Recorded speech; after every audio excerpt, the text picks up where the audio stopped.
BJP सांसद निशिकांत दुबे और TMC की तेज तर्रार नेता महुआ मोइत्रा के बीच जुबानी जंग इस बार साड़ी और सरहद पार तक पहुंच गई है।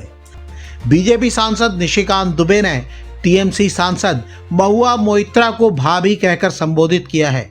निशिकांत ने महुआ मोइत्रा के लिए एक ऐसी विश की है जिसे लेकर सोशल मीडिया पर खूब चर्चा हो रही है। दरअसल निशिकांत दुबे ने महुआ मोइत्रा के एक पुराने ट्वीट पर अपने अंदाज में जवाब दिया है। कई लोगों की राय है कि निशिकांत दुबे मानो चुनाव नतीजों का इंतजार कर रहे थे।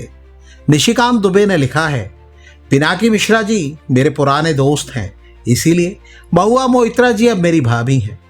बंगाल में टीएमसी की हार के बाद मैंने बांग्लादेश के नवनियुक्त राजदूत दिनेश त्रिवेदी जी से आग्रह किया है कि महुआ भाभी के लिए ढाका में जमदानी साड़ी का शोरूम या साड़ी का बुनकर केंद्र खुलवा दें।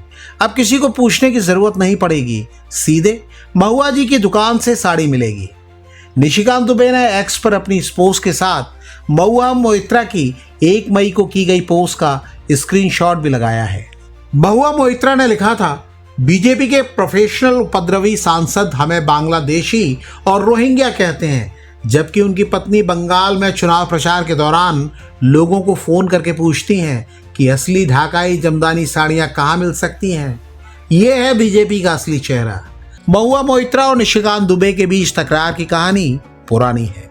सबसे ज्यादा चर्चा 2023 के विवाद की होती है, जिसे कैश फॉर क्वेरी केस के रूप में याद किया जाता है। तब निशिकांत दुबे ने महुआ मोइत्रा पर पैसे लेकर संसद में सवाल पूछने का आरोप लगाया था। इस विवाद में महुआ मोइत्रा को अपनी लोकसभा की सदस्यता भी गंवानी पड़ी थी। महुआ मोइत्रा भी निशिकांत दुबे पर कई आरोप लगाती रही हैं। वो उनकी डिग्री पर भी सवाल उठाती रही हैं।